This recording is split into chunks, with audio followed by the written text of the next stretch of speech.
narration, the Prophet ﷺ said, "Man qama Ramadan," whoever stands up in prayer in the nights of Ramadan, imanan wa ihtisaban, ghufira lahu ma taqaddama min dhanbihi.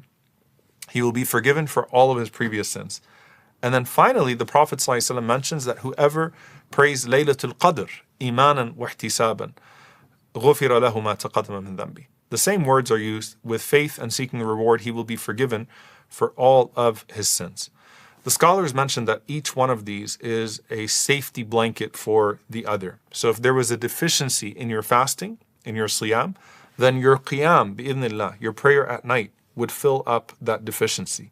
And if you are lacking throughout the nights of Ramadan in qiyam, then the observance of Laylatul Qadr, that one night, hopefully will fill the void bi'idhnillahi ta'ala and catch you. And this gives you some context, subhanAllah, to the anger of Jibreel alayhi salam at the person who Ramadan comes upon and leaves and he's not forgiven. Like when Jibreel alayhi salam curses the person who Ramadan comes upon him and Ramadan departs him and he's not forgiven. You have to be going out of your way to miss the mercy of Allah subhanahu wa ta'ala. And Jibreel alayhi salam, who is so embedded in all of these different elements of Ramadan, right, knows the virtue of this month, knows the virtue of that night.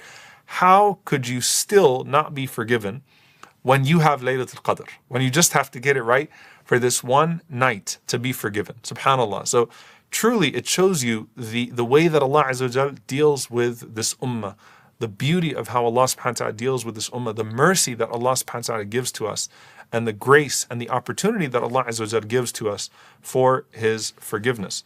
And the Prophet ﷺ says as well, when he says, seek Laylatul Qadr in the last 10 nights, he said, فَإِنْ ضَعُفَ أَحَدُكُمْ أَوْ عَجَزْ, that if one of you, slacked or showed weakness in the earlier parts of Ramadan, like if you feel like you were deficient, and most of us would say that we feel a bit deficient with how we started Ramadan, the Prophet ﷺ says, فَلَا يُغْلَبَنَّ عَلَى السَّبْعِ الْبَوَاقِي, then do not let yourself miss out on what exists in the last week. So if you slacked in the beginning of Ramadan, now's not the time to despair over your slacking in the beginning of Ramadan. Now's the time to not miss out on what's ahead bi'idhnillahi ta'ala, that can expiate and that can raise your rank in a way that the month of Ramadan is intended to do for you as a whole. And the Prophet ﷺ also mentioned in narration that إِنَّ هَذَا الشَّهْرَ قَدْ حَضَرَكُمْ, that verily this month has come upon you. وَفِيهِ لَيْلَةٌ خَيْرٌ مِنْ أَلْفِ شَهْرٍ, and in it is a night that is greater than 1,000 months. So when he's introducing the month of Ramadan, he's already introducing Laylatul Qadr sallallahu alayhi wasallam, and he said sallallahu alayhi wasallam, مَنْ حُرِمَهَا فَقَدْ حُرِمَ الْخَيْرَ كُلَّهُ, whoever is deprived of that night is deprived of all good. Whoever is deprived of that night is deprived of all good. And he said, وَلَا يُحْرَمُ خَيْرَهَا إِلَّا مَحْرُومٌ, and no one would be deprived of this night except for one who is truly a deprived human being. May Allah subhanahu wa ta'ala forgive us, and may Allah Azza wa Jalla not count us amongst the deprived. Allahumma ameen. And so what that means is you really have to do something to be deprived in order to be deprived. You have to put a barrier between you and Allah subhanahu wa ta'ala.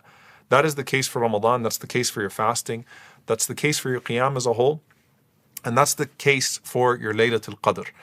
And the fact that Allah Azza wa Jal allows you, on the other hand, to catch Laylatul Qadr, it means that He's destined for you something amazing.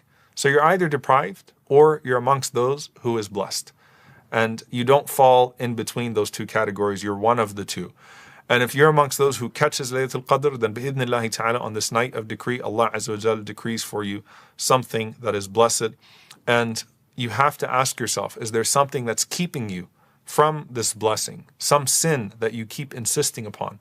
And if so, then now's the time to do away with those things that would cause you to be deprived. Now when Allah Azza wa Jalla says, خَيْرٌ مِنْ أَلْفِ شَهْرٍ, it is better than 1,000 months, which would be 83 years. Many of us make the mistake of thinking that Allah Azza wa Jalla says this is a night that is equal to ألف شهر, a night that is equal to 1,000 months. But Allah subhanahu wa ta'ala says it is better than 1,000 months. There's a narration in Muwatta that the